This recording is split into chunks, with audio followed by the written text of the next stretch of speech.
Good morning. आज हम लोग जो है तो रोमन नंबर्स के बारे में देखते हैं। रोमन नंबर जैसे हम लोग इंग्लिश की काउंटिंग 1 2 3 है ना लेते हैं, हिंदी में 1 2 3 इस तरह से, ऐसे ही रोमन नंबर में कुछ लाइंस के माध्यम से रोमन भाषा के अंकों को यूज किया जाता है।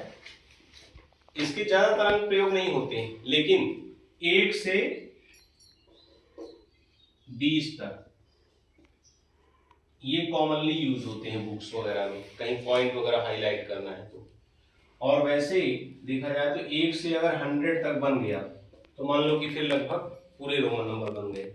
तो इसके लिए जैसे 1 2 3 4 5, तो 1 को एक आई इस तरह से सिंबलाइज कर देते हैं, 2 को डबल आई, 3 को ट्रिपल आई, 4 को आई भी, 5 को भी, इसी तरह 6 को भी आई, 7 को भी डबल आई, 8 को भी ट्रिपल आई, 9 को आई एक्स और 10 को एक्स। 10 तक तो ये हो गया। अब यहां पर ये ध्यान देना है कि 10 के बाद हम जब जाएंगे, जैसे 11 में गई तो x के साथ एक आई, फिर x के साथ 2 आई तो 12 हो गया, 12 हो गया, 13 के लिए x ट्रिपल आई, इसी क्रम में हम आगे बढ़ते जाएंगे। जब 20 में जाएंगे तो डबल x, फिर इसी तरह से डबल x आई, डबल x डबल आई, ठीक है ना। फिर 30 में जाएंगे तो ट्रिपल x, ठीक है।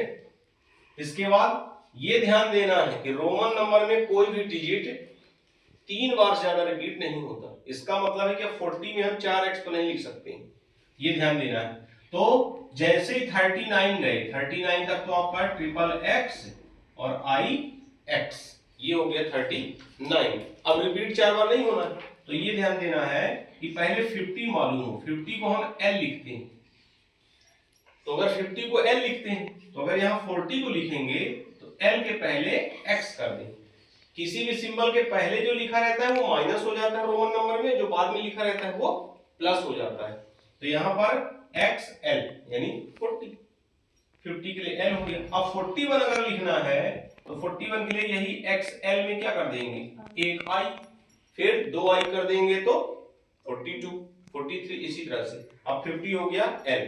अब 60 इजी हो गया, 60 के लिए क्या करेंगे, lx, फिर उसी क्रम में आगे बढ़ते जाएंगे। 70 है तो l डबल x, फिर 70 के बाद 80 में जाएंगे l ट्रिपल x, अब फिर वही l ट्रिपल x हो गया। अब यहाँ पर 90 में जब जाएंगे तो रिपीट तो होगा नहीं 3 बार से ज्यादा, तो ये ध्यान देना है कि हमको 100 मालूम होना चाहिए। 100 को c लिखते हैं, c फॉर सेंचुरी भी कह सकते हैं ध्यान रखने के लिए। तो 100 को c लिखते हैं, तो 90 के लिए क्या कर सकते हैं, c के पहले x, xc, ये 90 हो गया, समझ रहे हैं। अब 91 के लिए xc आई, फिर xc डबल आई, 92, 93, 91, 92, 93, इसी तरह 99, 100 के लिए c। इतने सिंबल केवल अगर हमसे बने तो 1 से 100 तक रोमन नंबर में कोई प्रॉब्लम नहीं आएगी। थोड़ा सा केवल प्रैक्टिस की जरूरत पड़ेगी आपको। क्लियर है। अब इसके बाद 100 तक तो ये हो गया। अब 100 के बाद 200 अगर लिखना है तो 2 ठो सी, 1 ठो सी 100, 300 लिखना है 300 के लिए ट्रिपल सी, ठीक है ना। अब इसके बाद अगर 400 लिखना है तो 400 के लिए हम 4 सी तो लिख नहीं सकते हैं, तो पहले हमको मालूम होना चाहिए क्या, 500 के लिए, 500 के लिए क्या करते हैं डी, तो यहाँ 400 के लिए क्या करेंगे, डी के पहले सी, सी डी, 100 माइनस हो गया डी में तो 400 हो गया। इसी तरह 600, अब फिर मालूम होना चाहिए क्या, 1000, 1000 को लिखते हैं क्या, एम, कैपिटल एम। यानी अगर बेसिकली देखें तो केवल 4 डिजिट हमको सही ढंग से मालूम हो, शुरुआत में पहले आई, फिर इसके बाद भी, फिर एक्स, और फिर उसके बाद एल सी डी एम। तो इन 7 डिजिट की सहायता से हम रोमन नंबर जितनी भी यूज होती है बड़ी से बड़ी क्लास वगैरह में, वो सारे प्लस माइनस कर सकते हैं, सारे यूज कर सकते हैं। क्लियर है। तो इससे रिलेटेड कोई भी, जैसे मान लो कि आ गया 89, एग्जाम में आ गया, कई क्लासेस में रहता है 8th वगैरह तक, कि 89 को रोमन नंबर में लिखिए, तो क्या लिखेंगे, सीधा सा पहले हमको मालूम होना चाहिए एल ट्रिपल एक्स 80 हो गया और फिर 9 है तो आई एक्स, एल ट्रिपल एक्स आई एक्स, ये हो गया 89। इस तरह से किसी भी काउंटिंग नंबर को हम इसकी सहायता से लिख सकते हैं।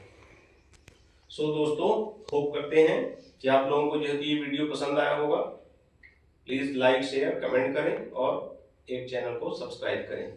Thank you.